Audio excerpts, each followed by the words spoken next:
All right. So what did we learn in our previous session? Come on.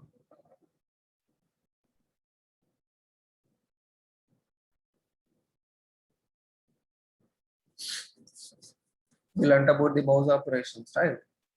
We learned how to perform the mouse operations using actions class.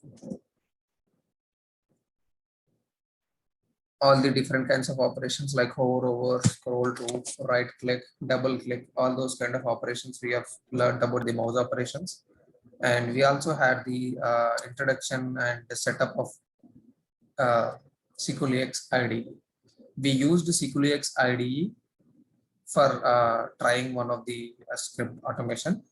Now let us use the same SQLX tool as part of this setting. Okay, but for that SQLX to be working in our code, we need to add the library of SQLX. So I think we have already seen how to download the SQLX API, right? Let me show you once again. SQLX download. We'll go to this SQLX downloads, and you will see this latest version, latest stable version. Things have been fixed in version this. So in this version, you have two things you see here.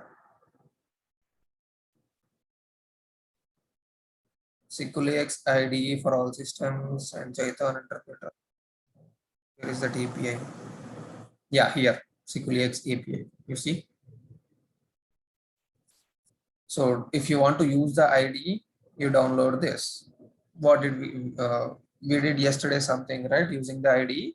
If you want to do that, then you use this SQLX IDE.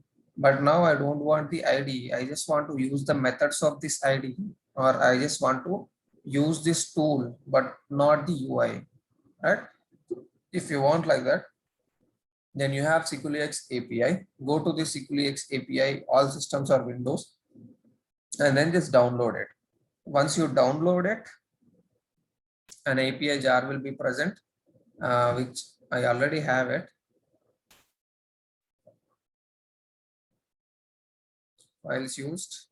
And you see here SQLX API, this one 2.0.5 Windows jar. Now this is the dependency, or this is the library that we want to use with our code. So if you want to use this library, we need to add it to our project. Okay. To add that to our project, similarly, how we have added the Selenium libraries, we have to add that SQLX library as well. Right click, go to build path, configure build path. In the build path library section, select class path and do add external jars. How did we do? The same way we are doing for this SQLX also. Now we are adding that SQLX to our project library.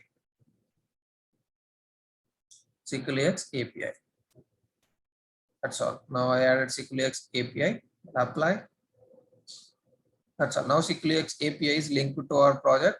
We can start writing code on SQLX API methods. Okay, I'm going to create a new class.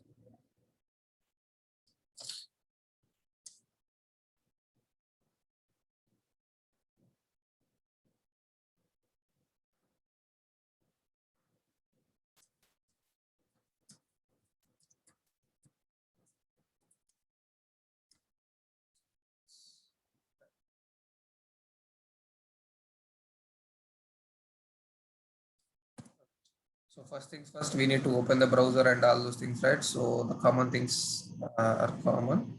So till here it will be the same. Okay.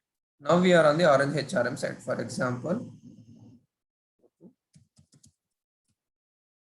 Orange HRM Lite. Now once we are on the Orange HRM site, we want to enter the username, password, and click on login.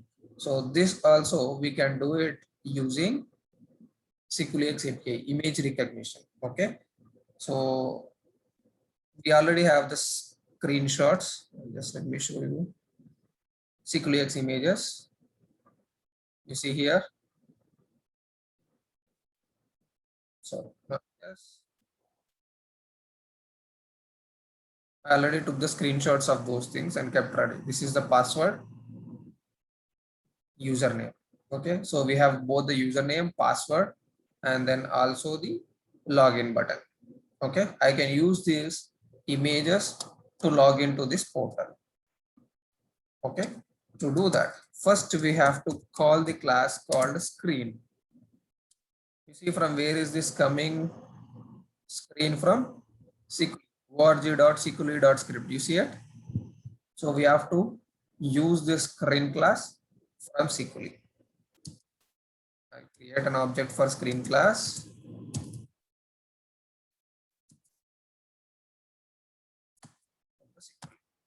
Okay, now we have created an object for a Seculi screen class. Whatever you want, whatever the methods that we want to apply, those methods will be present in this class only. So we created an object for screen class of SeculiX API. You can see it here. You see, these are all the methods that are present in it. From this, these are all the dependencies that they used. Org dot. So I should go still down.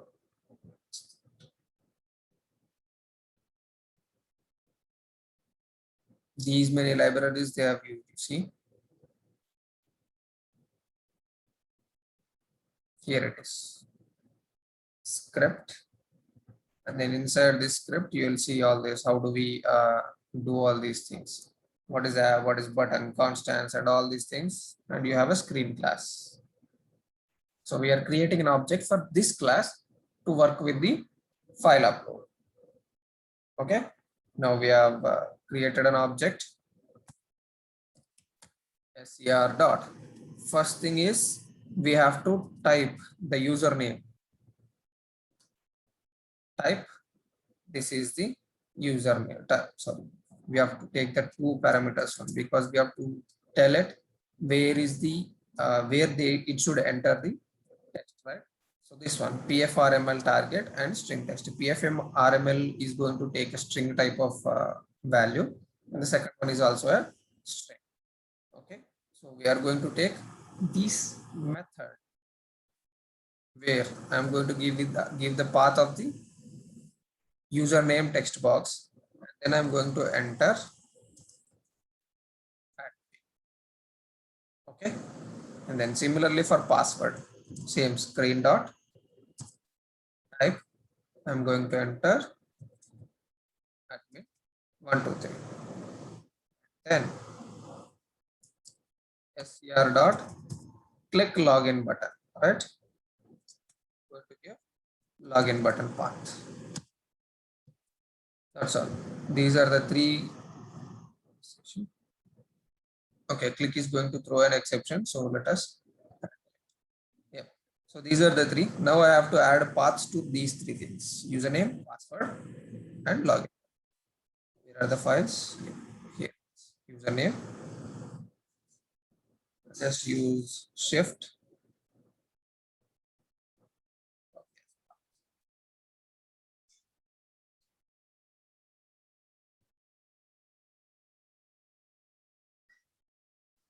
Why is it rotated now?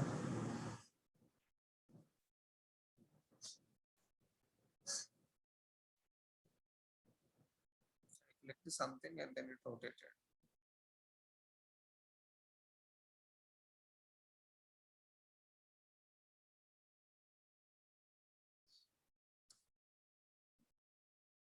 Copy as path. Let's paste it here. Okay, so we are entering the username in this image. Right. Similarly, I want to enter the password. So it will be same till here. Copy. Oh.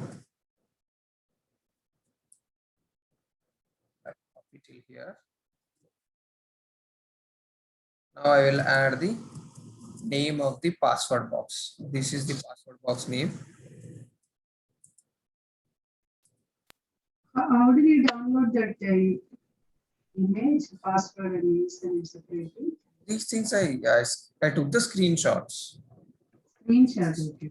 Yeah, I have some tools, snapshot or snipping tool. You can just take it and save. Okay, I generally use the tool called a light shot. This is the light shot. or you can also do it using the default snipping tool. You will get default in Windows. This one. You can click on you and just take a screenshot of it. That's all. Okay. Take this and then save. If you save it, it will be saved. Otherwise, it won't be saved. You have to save it.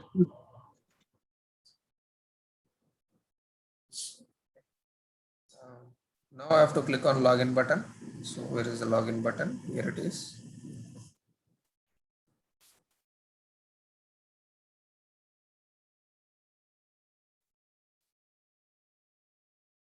It will be the same path. So I'll be clicking on this.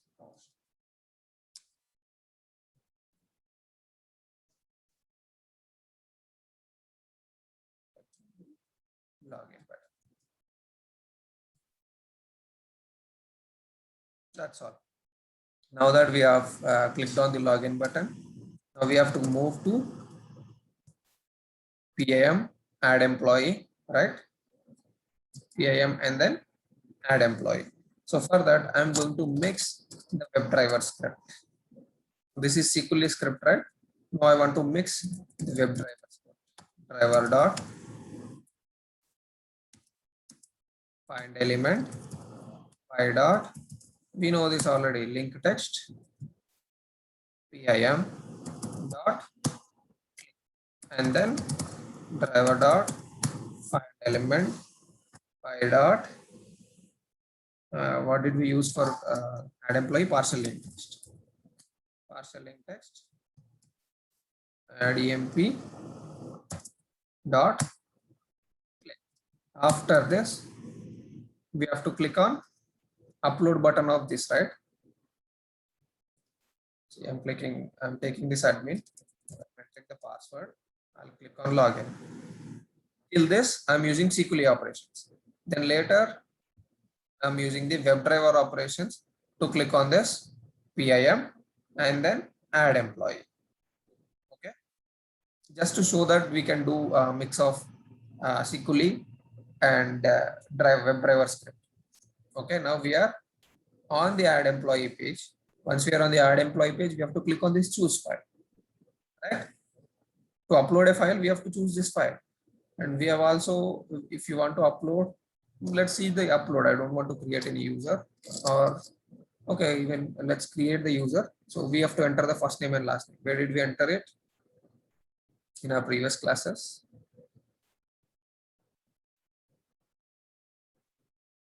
HRM add employee, did we do somewhere? Okay, we just clicked on PIM. Did we write code for adding an employee, new employee? No. No, we didn't do it. Okay, I thought I gave you task. I remember, right? Did I give you task?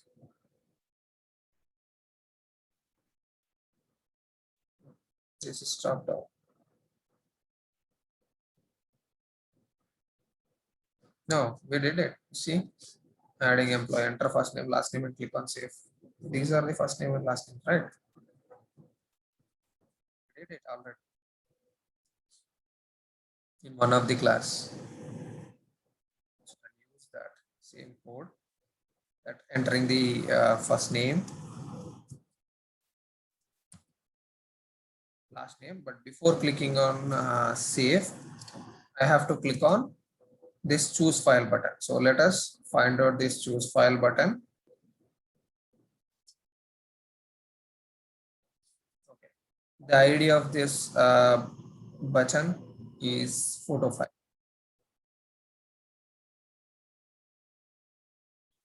So let us identify this using its ID called photo file.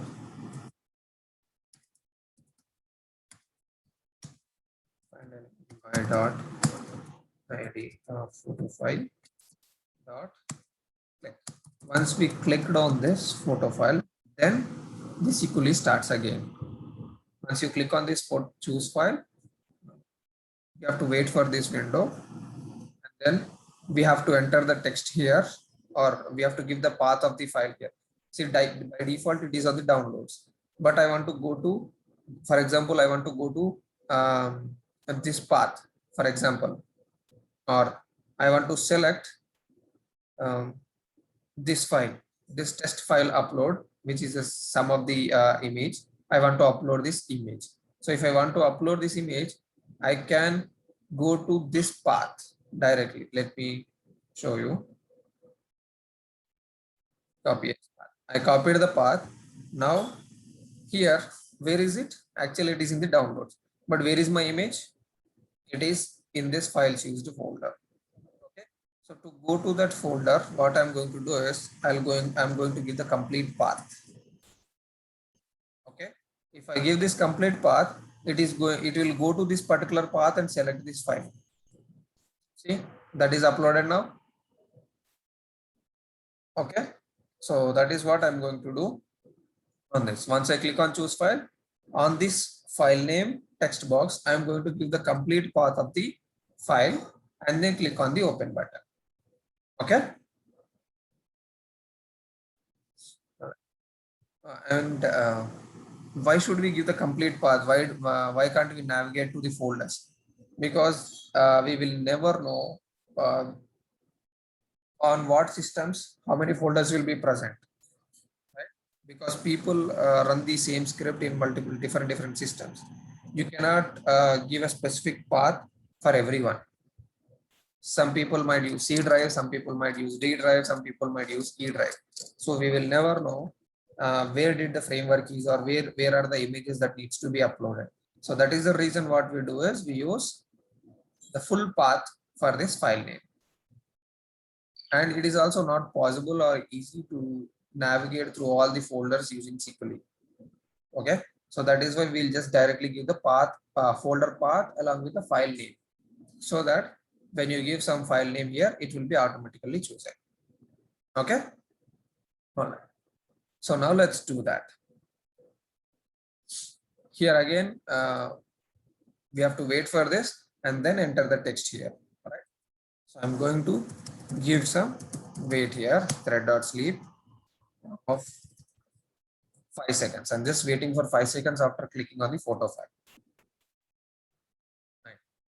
Now again, we have to jump back to the screen class, because I have to click on, I have to type something, the file path, right? I want to type something, which is the file path. Okay. So what is the file path here? Do one thing, I'll store in some variables. String upload image file path is equals to, just to avoid confusion, I'm creating some strings. Okay. String file path text box. File path text box means this one file. Okay, this is file name. I'll say file name. This is a file name text box, and then upload image file path means what I'm going to type here. Okay, so file name text box. This is still in SQLite images.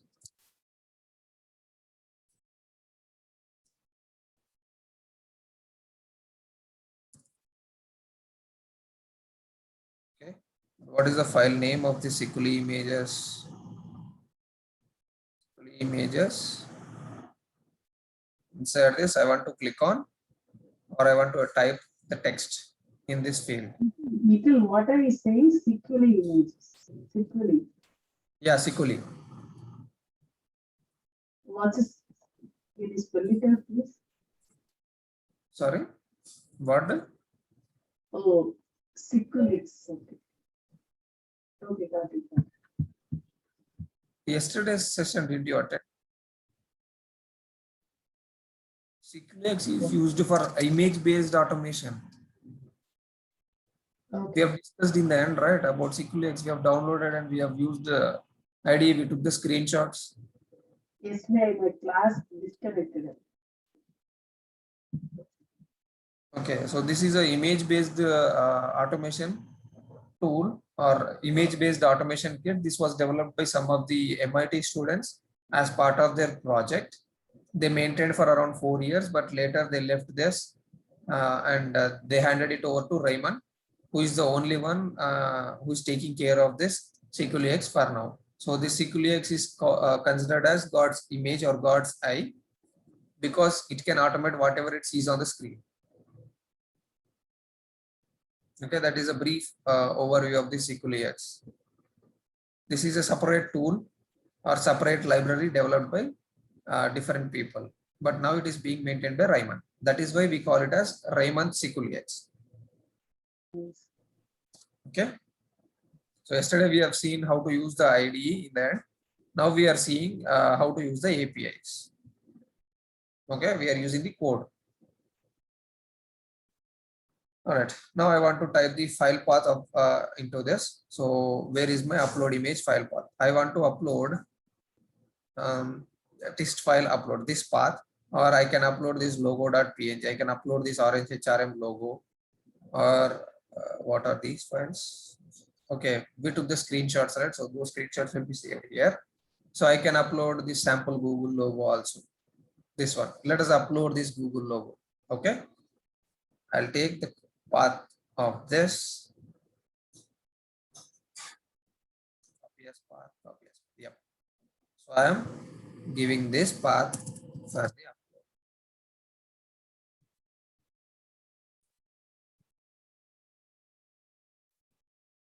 Okay.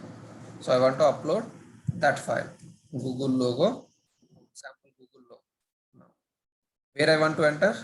I want to enter on this file name text box. Okay, what I want to enter? I want to enter this path. Okay, and then I want to click open button. Once I go here, choose file. After I enter the file name, I have to click on open button, right? So now I have to select this open button path. Where is that open button? Simply X images. This is the open button.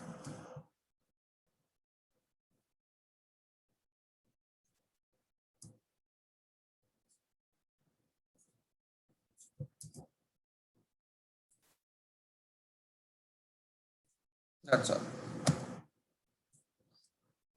And now, after you upload the image, once we got some image over here, we'll click on save. Okay, that is what we are doing now. Let me run this.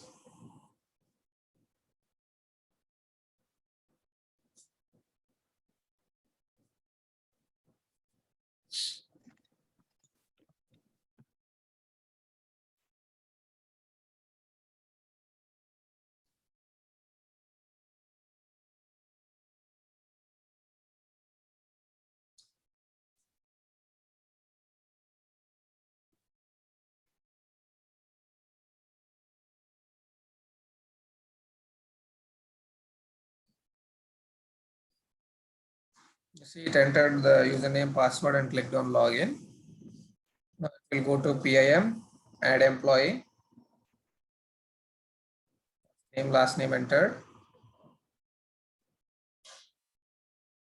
Has to click on this choose file. Let's see.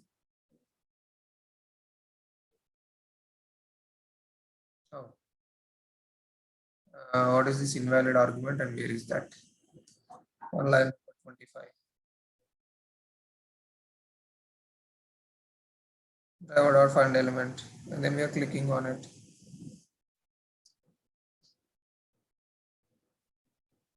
Which argument is invalid here?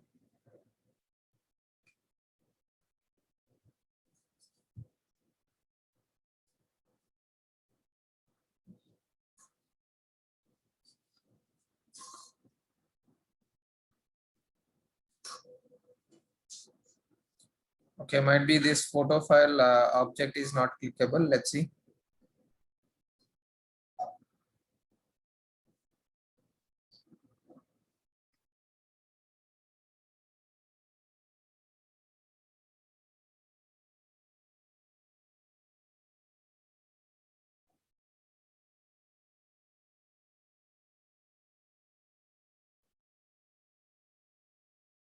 that is label.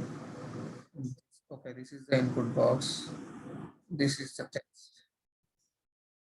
Then here we have to click.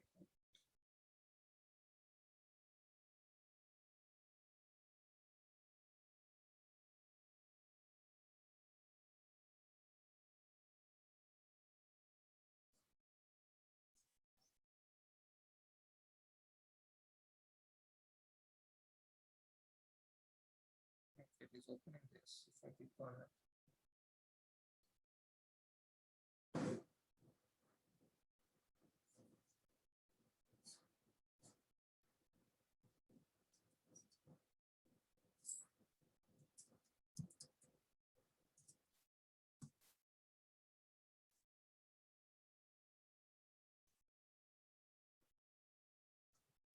I use the same photo file that did I make any change? No. Okay, just give me a second. I'll what did I use in my previous sessions?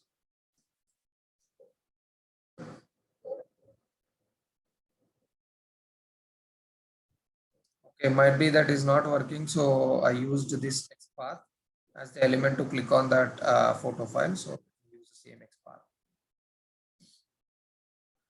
There is, I mean, it is not able to identify using this photo file.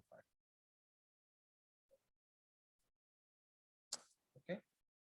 So this will happen sometimes, but the error message, what it has shown is inappropriate. You see here, invalid argument. We are not passing any invalid arguments. The only issue is we are unable to identify that element. It should say whether it has some issues with identifying the element or element stale element exception or some other exception, but it is saying invalid argument. It is not the wrong that we did. It is not about the invalid argument. It is about element identification. Okay. We were unable to identify this using this. So we identified this photograph and then moved to this input. That is the XPath here. Okay. Now let's see.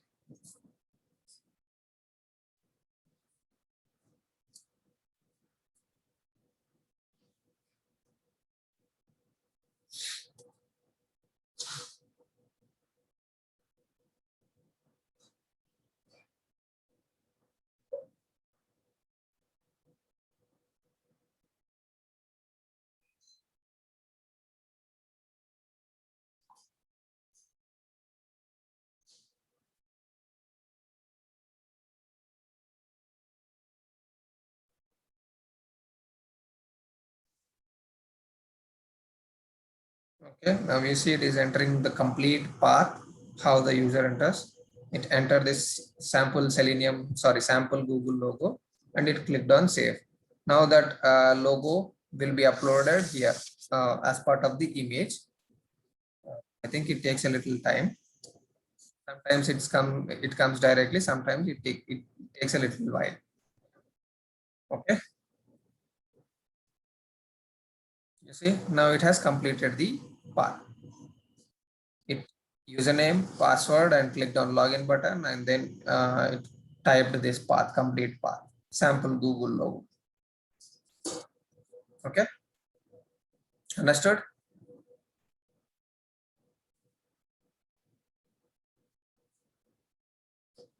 Are there any questions in this?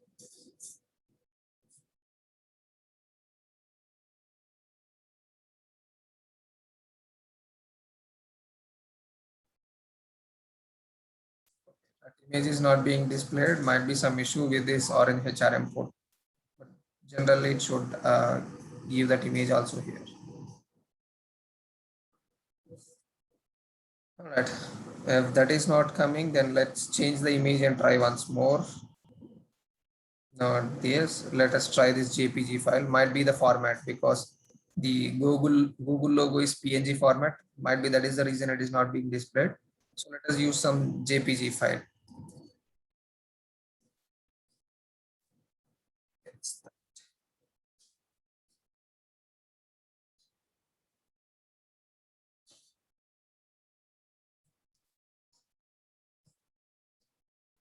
I mean, not the problem from SQLX side, but it is the problem from the Orange HRM portal side. They are not displaying the PNG images. So we can't do anything if the portal is not supporting it. It has some restrictions. So let's see whether this will upload it.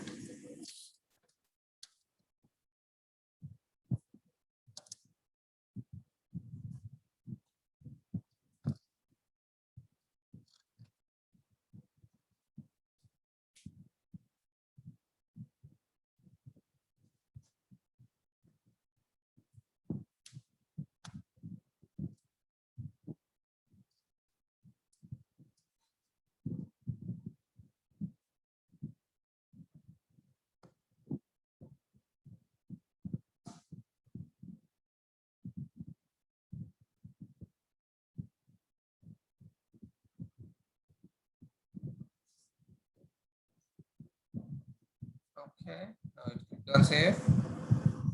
Okay, might be the problem with Orange HRMC. All the whatever the file, it is taking the input, it is taking the images, but it is not displaying here. So we can't do anything. Okay, but we are uploading the files, but it is not being displayed. Okay. So any questions on SQLX? If no, I can continue with the robot class, which is a separate class present in Selenium. And we are going to use that robot class for the same kind of operation.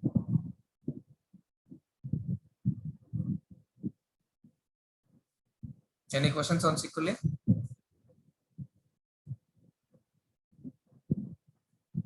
No?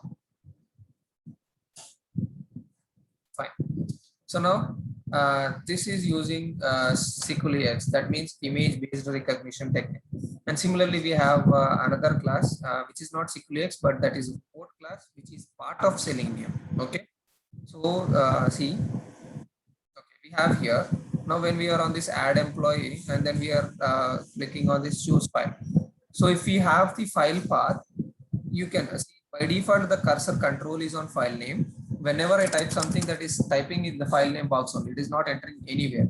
So we are sure that when we click choose file, this will be open in some time, and then when you start typing, it will be entering the path here.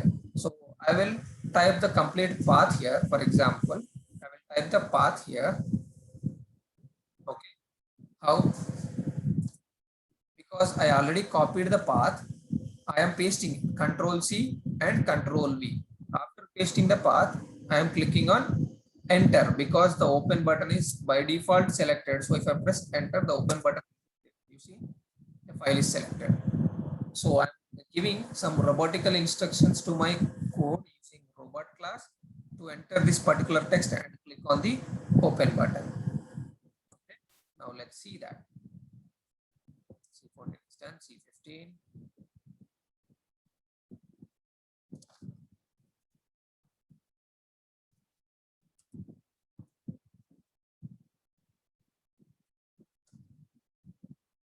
Okay.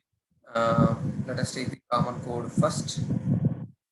Navigating to the driver, maximizing, logging in, add employee. Until add employee, let me take it.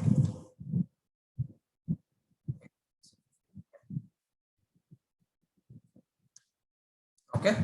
We are on the add employee page now, and add employee page, we have to click on, we have to enter the first name, last name.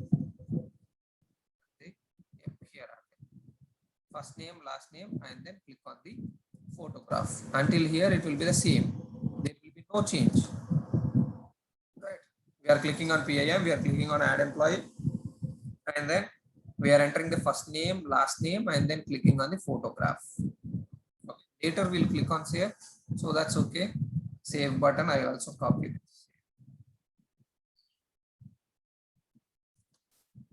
Okay. Now we clicked on the photograph, but we want to enter, we want to use the robot class and enter the path, right? So here it changes. Robot class. Okay. Now I have image file path. Okay. I storing that image file path in a string. I think I already did here. So okay, I'll use the same variable.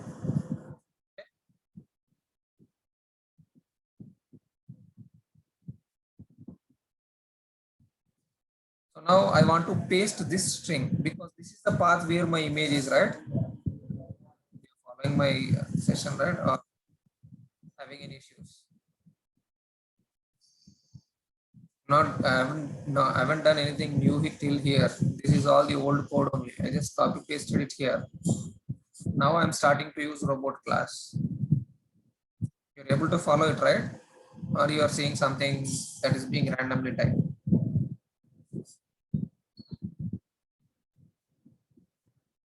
Hello.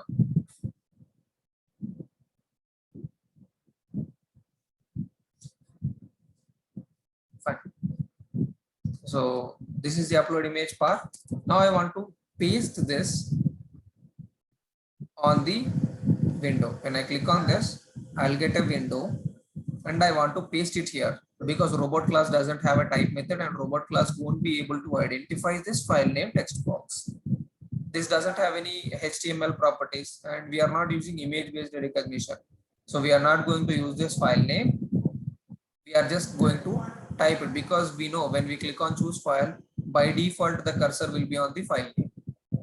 We know it. So we are going to directly type, blindly type the file path here. Okay. So after clicking on this file path, I'll say sleep 5000.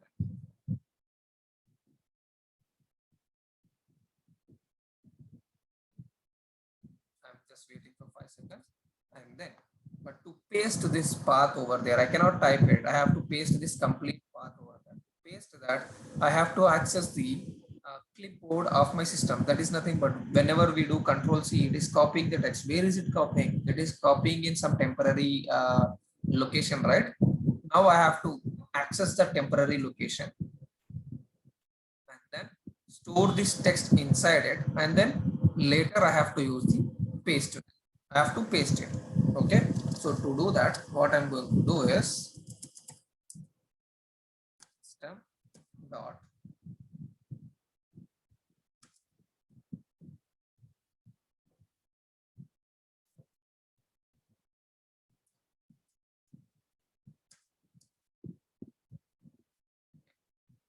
see here we have toolkit.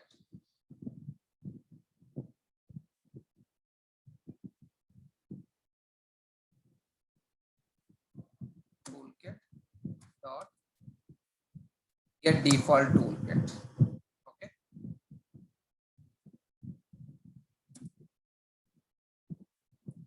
We import this toolkit. No, it's not the sound. It's java.awt.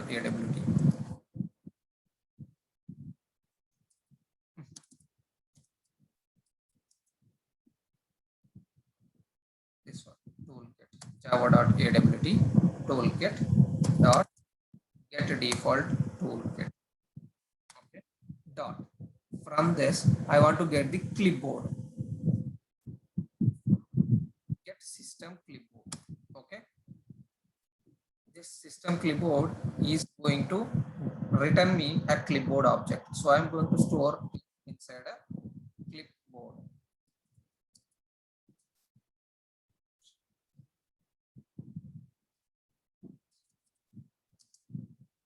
See, I'm going to get a clipboard CB object. Okay.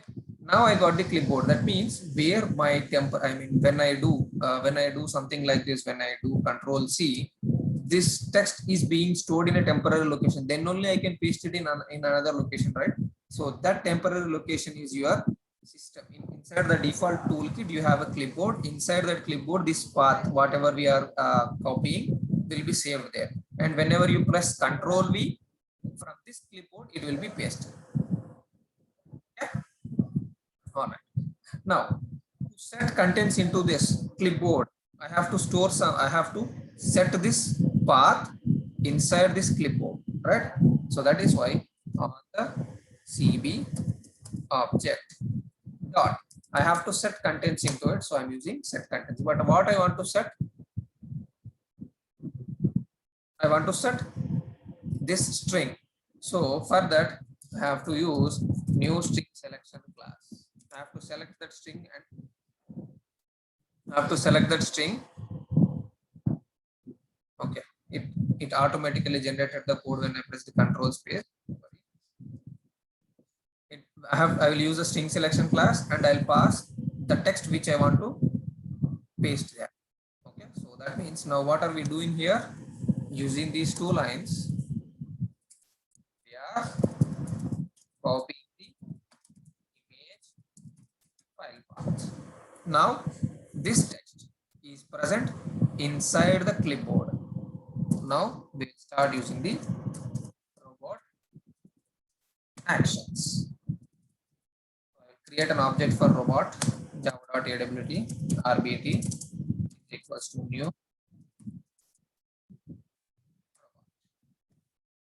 Now here what I have to do, here I want to send what the methods, yeah, key press. Key press. What I want to do, I have to press Control V to paste the content which is in the clipboard, right? So we have to use this key press of keys, yep, keys dot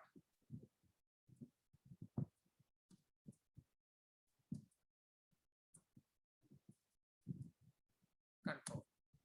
Okay, I want to press the control. This is also going to throw the method key press in the robot is not applicable for the. Okay, what argument is the already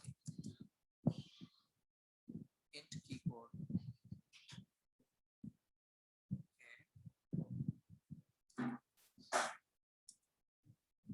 Okay, Java AWT event. Instead of keys, we can use this key event dot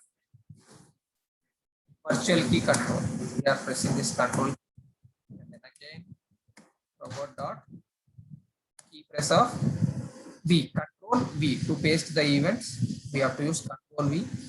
So, key event dot V,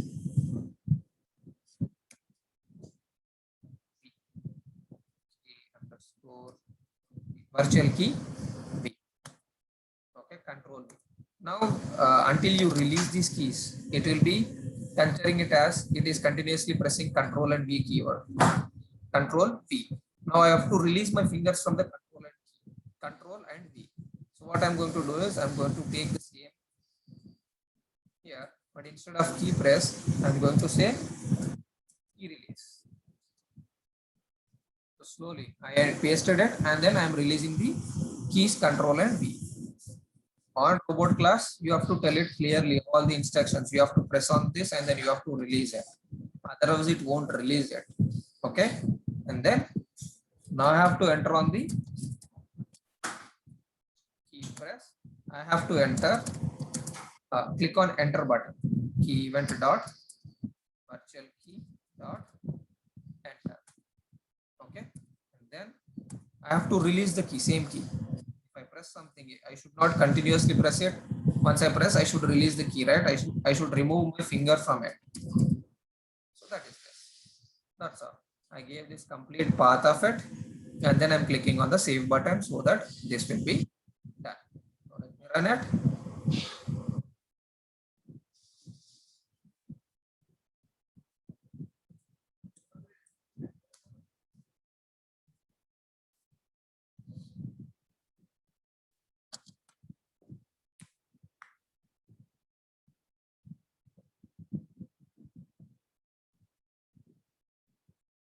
This is all common. The only thing that changes is during the file up.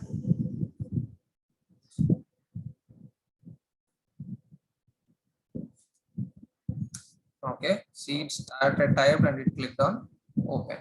That's all. So this is all about file uploads. Any questions in file uploads? SQL X class or robot?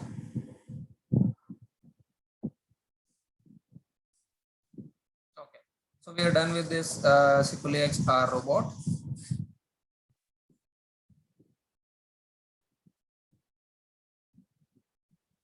Now we have another way, if you remember during the initial introduction of Selenium or Selenium hierarchy, I have told you there is another object model called as JavaScript executor, another, which one?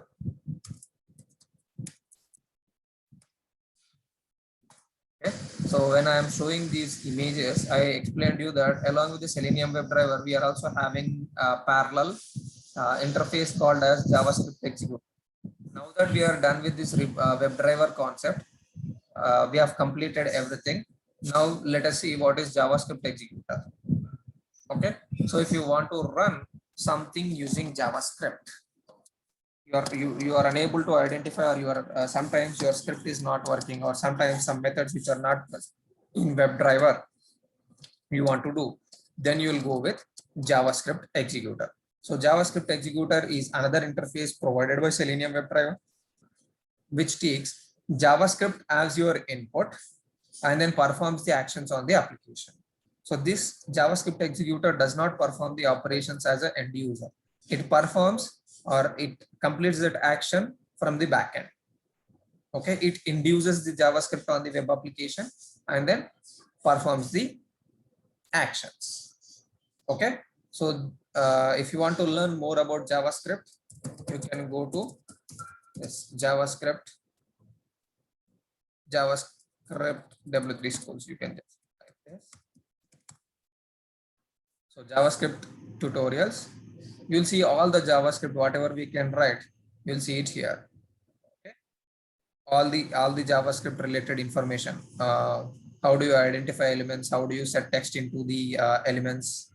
All those things. How do you create arrays? JavaScript is similar, almost similar to Java. Okay, you see, for example, if I go to switch case, you see the same switch case expression is present in your Java, right? Switch case, it's the same. Then if you select, if you go to for loop or any other things, where is that? Okay, if I take arrays, this is also same. You can store arrays, but the only difference between JavaScript and Java is JavaScript doesn't need the data type that you want to save in it. JavaScript just needs some keyword called a let or var. That's enough for JavaScript, let, var, or constant. Okay, so it has like this, and then for loop, you see the same for loop in JavaScript or in Java. For loop has the same usage or same syntax. There is no change in the syntax. Okay, so Java and JavaScript are both coding wise both are same, but usage, when some of the methods are not available and some of the things are not possible using Selenium WebDriver, then we will go with JavaScript executor and then we'll start writing our work. So how do we interact, or how do we use this JavaScript with the HTML? So there is one concept called document object model. So this is how we will be able to execute our JavaScript. Okay, till now we were working on the HTML element. You see this image. Inside of this image, these are all the elements like header, title, href, my title, event body. So these are all the elements of a HTML. We were controlling this HTML from the root element. This is our root element HTML. We were able to control or make actions on this HTML. But to create this HTML, we have a library, or we have a parent called as document object model, which is the document. Not only HTML, there are few files that inherits the same document or DOM structure. Those are HTML files. Where are they? Yeah. So these are the three different files which are extended from the W3C DOM standard. Okay, all these three files, all document types, standard model of all document types, and there is XML DOM and there is HTML DOM.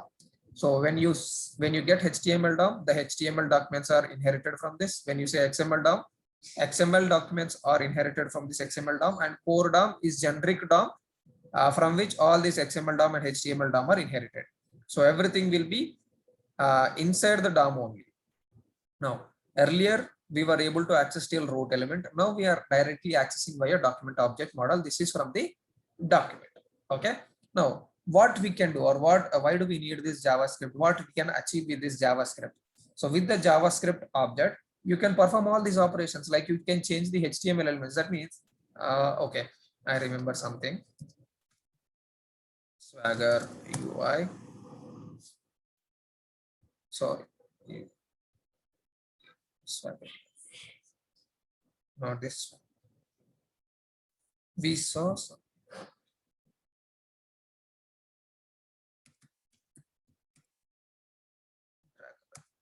jQuery UI, sorry, it's not Swagger UI, it was jQuery UI. This jQuery UI, I'll take you to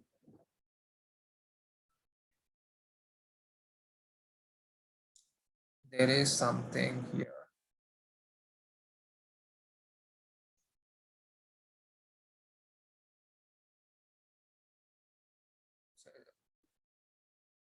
There should be some clause. Yeah, toggle. I forgot about this.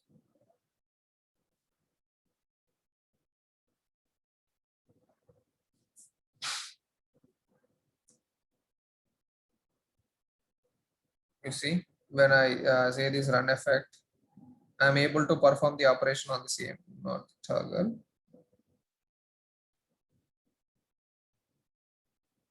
There should be some. There was one example. Yeah, this one. So if you observe this, now this element is a drop down or drop down kind of things. This is the place where I can just simply enter a value. Okay, you see here 1, 2, 3.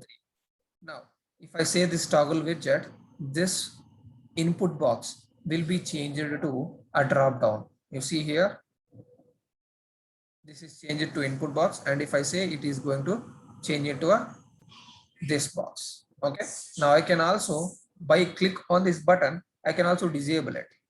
You see, I won't be able to enter any value on this. If I want to read the value, though it is disabled, I will be able to read it. You see, it is giving 122. Okay, now it is disabled, I want to set the value to 5. You see, though it is disabled, I'm able to set the value to 5.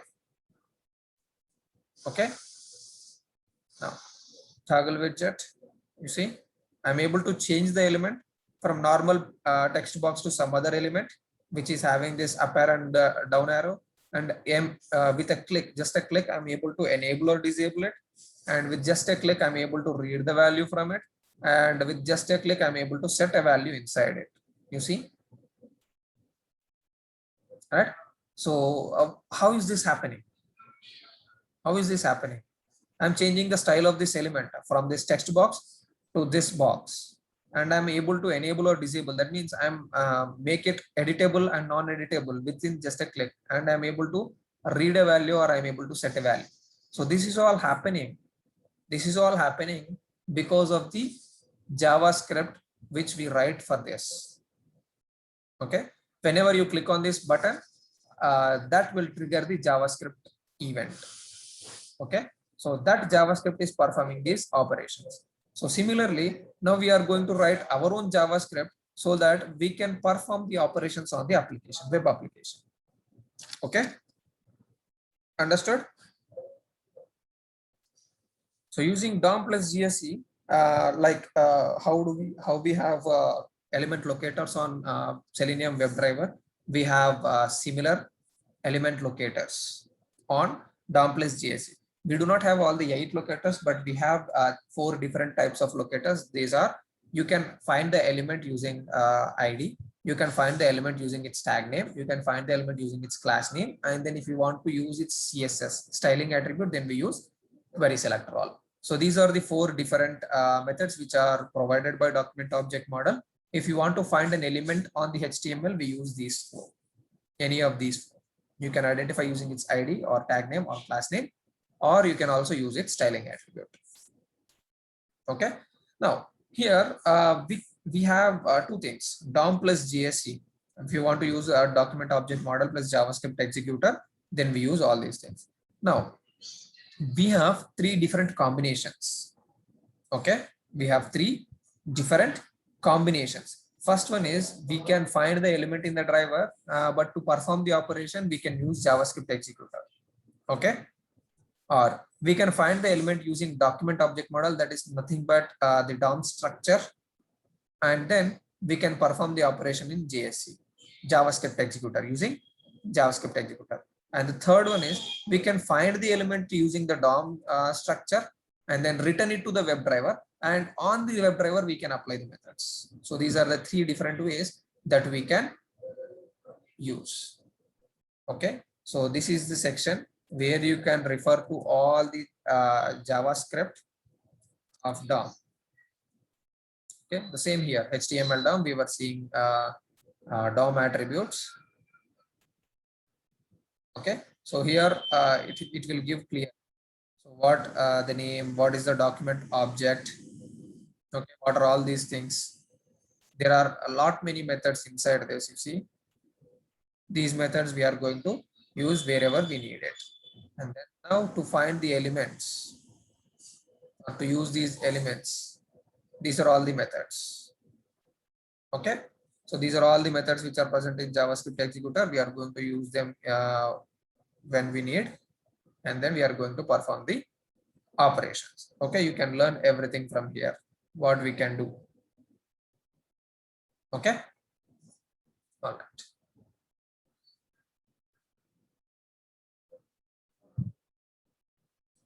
Do I have anything else? Okay, fine. Yes, okay.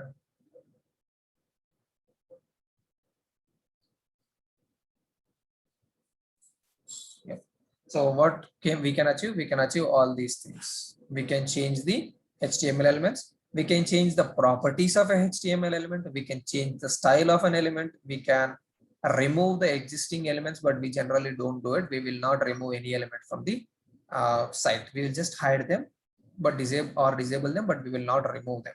Or we can add a new HTML elements onto the page, and we can also react to the existing events. Like when we can react to the click event. When somebody says click on this element, we are reacting to that event.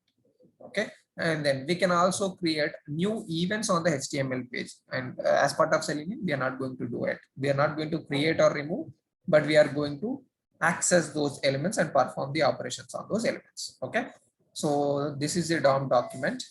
These are the methods that we have. They have changed this. If you want to learn, you can learn from this. Okay. So these are the three methods: get element by ID, get element by tags name, get element by class name. That's what I told just now. Okay. And then if you want to change the HTML elements, you can see this. You will find this element using this. On the element, you can perform this. Dot inner HTML is equals to some new HTML content like this. Okay.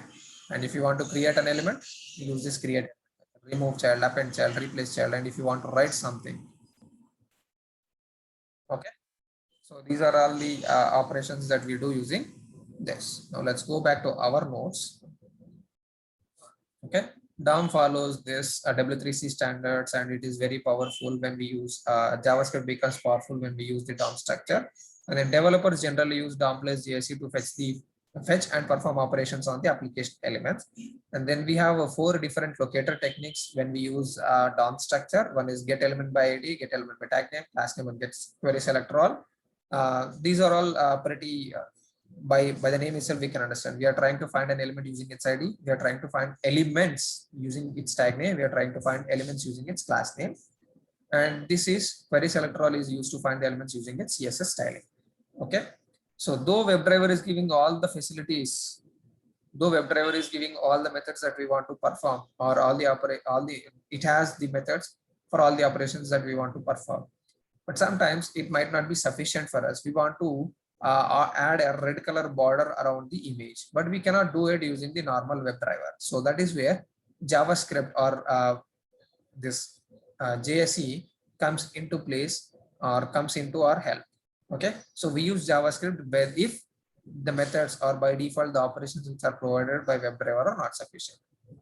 So what do we have? JavaScript executor is an interface which is in parallel to our remote WebDriver. We can use this JavaScript executor and implement it on the driver, and we can run this classes. Okay, for executing JavaScript, we have to use the execute script method. If you want to execute a JavaScript method or JavaScript executor, the method, then we have to call the method called execute script. This execute script is a method which is going to take minimum one parameter, that will be your JavaScript. And you can also give second parameter, but from second parameter onwards, you are going to pass on your inputs to the first parameter. Okay. Now let us see how do we use this JavaScript executor and what are the three methods. Okay. I'll just create a new class. I'll close all this.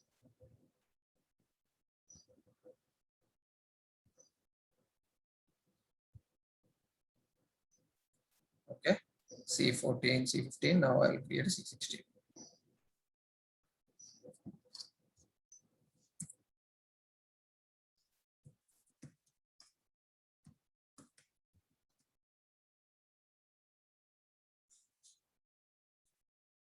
All right. So to perform the JavaScript execution, I'm just going to copy the same code from my previous sessions. Where is this? Yep, it is here. I'll copy this and then I'll explain one by one.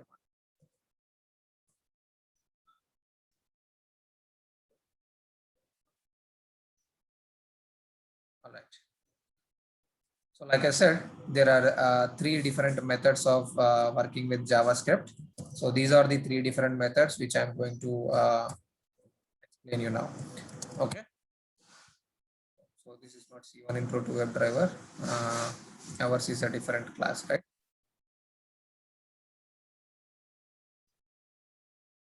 What is our class? Okay, there are no underscores.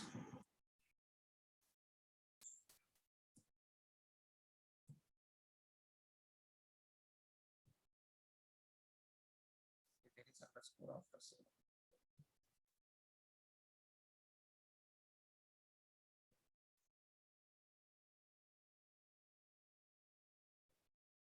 Let's change this like this. Common thing to get the driver. Created an object and then got the driver. And then going to Orange HRM and then maximizing. Then to work with JavaScript executor, we have to create an object for JavaScript executor. That means JavaScript executor is an interface. Since we already know for an interface you cannot create an object. So what I'm doing is I'm converting my driver to this JavaScript executor. I have a web driver, right? Now I converted this driver to JavaScript executor. Okay. Now first method is finding an element using our web driver and then passing it to JSE. Okay, we are passing it to JavaScript executor to perform the operation. Now you see here, this is common thing. We already know how to find an element using WebDriver.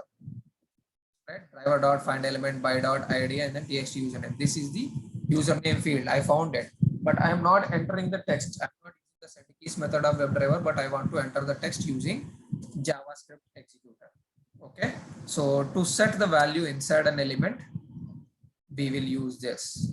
We are passing this. See, we found the element using WebDriver, right? So I'm passing this WebDriver.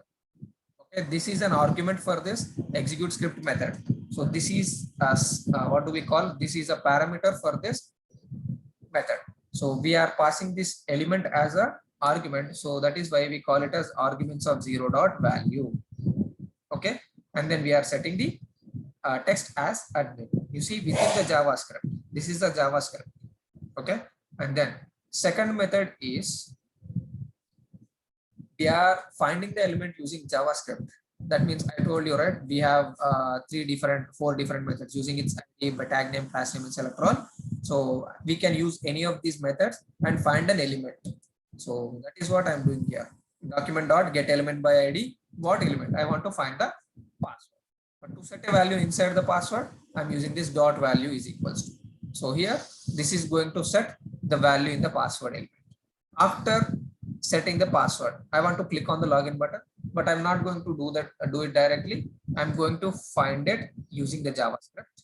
So you see, I'm finding it, get element by ID button login. I found the element, but I don't want to perform the operation on JavaScript. I want to return it to the web element, and then on the WebDriver, I want to perform the operation. So you see, I'm converting this element. I'm using a return keyword here so that this element is returned to the outside of this execute script method to return this element. So this return keyword is used, and the element is returned into this button sign in web element. Now we know that this generic operation of click on your web element, right? WebDriver method, this is click. So I want to click on the WebDriver. So these are the three different ways. First, you are finding an element using WebDriver and passing that element to the JavaScript. Second, you are finding the element within the JavaScript and applying JavaScript executor method inside itself. You are not returning it to the WebDriver. You are performing both inside the JavaScript execute script method. Third, we are finding the element using execute script method and returning it to our WebDriver. On the WebDriver, we are performing the operation. You see, these are the three different ways that we can use with the JavaScript executor. Now let's run this and see.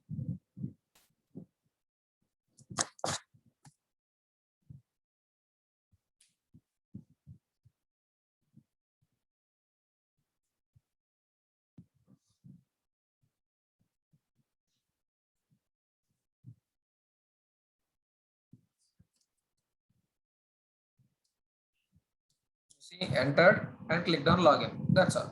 But if you observe, when you enter the username and password, wait, I'll just give a breakpoint over here and then debug as. You can see, you can observe one more thing. When you enter from the background, the username and password, the inline text will not be disappeared because it is not interacting as a user. We are setting the values from backend itself directly. You see, the username and the admin will be there both at the same time.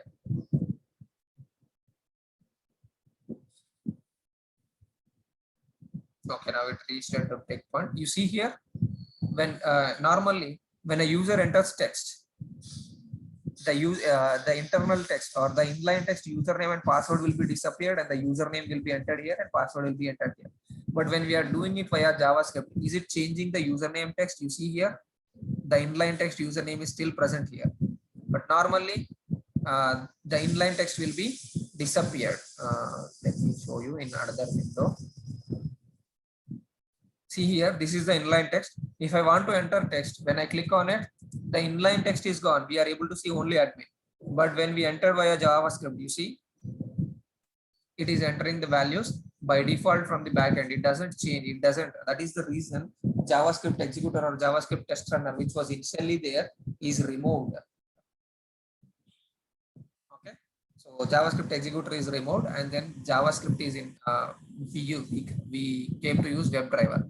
But in WebDriver, if sometimes if the methods which are already available is not sufficient for us, then we'll go for JavaScript executor.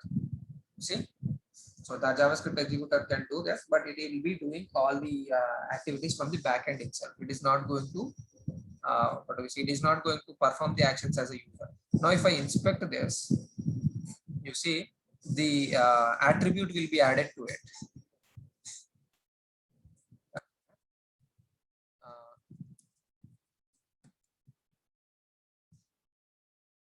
You see here, there is no change in this name and ID, but the admin text is added with the help of JavaScript.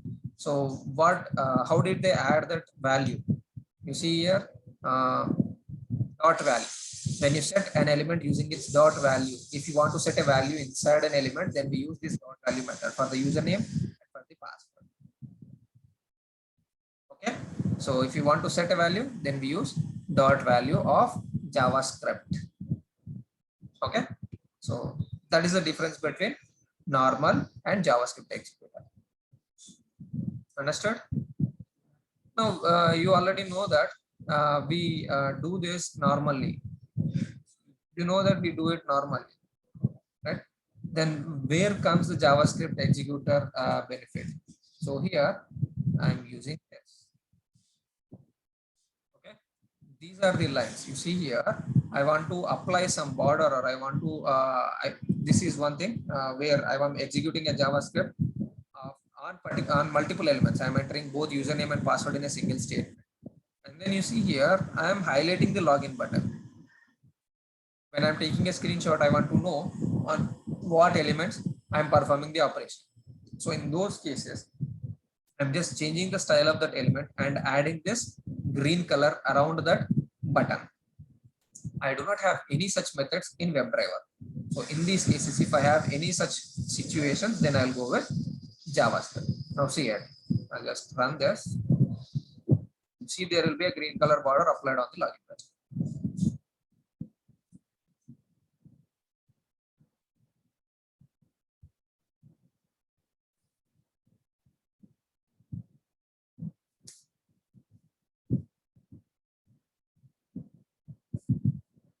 See, there is a green color border that is applied on the login button.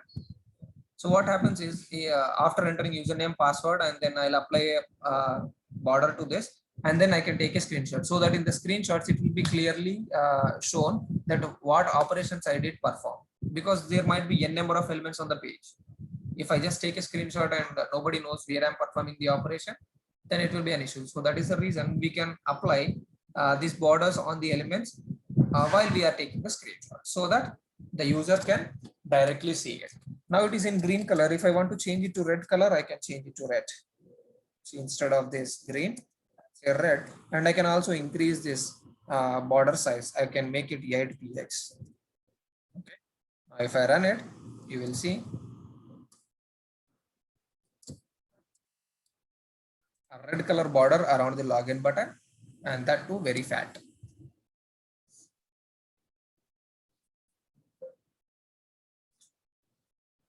Just to grab the attention, you see a login button is highlighted with a red color border of 8px. That's all. So this is what we use JavaScript executor for. Understood? Any questions, Bobby and Yanji?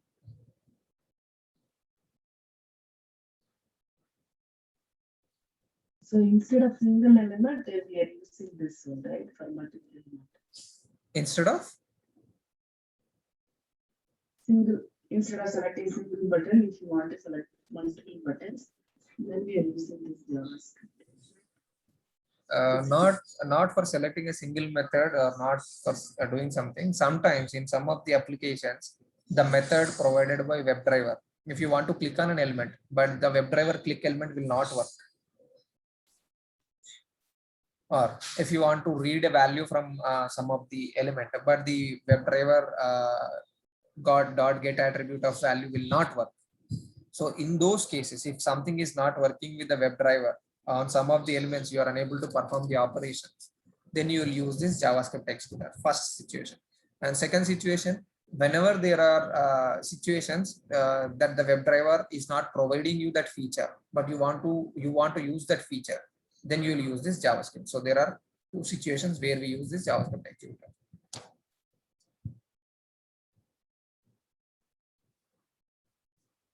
Clear?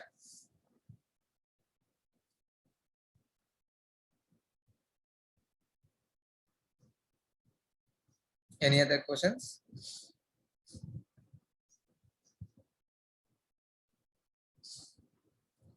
Fine. So tomorrow we'll see page object model and page factory model. With that, we'll be completing our Selenium WebDriver concept. We have exception handling from Java, which is pending from the Java topic. So we'll cover that after that. Okay. Any questions?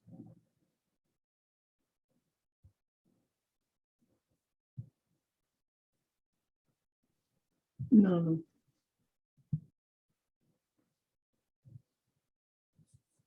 Okay. Have a great sleep. Bye-bye. Thank you. Bye.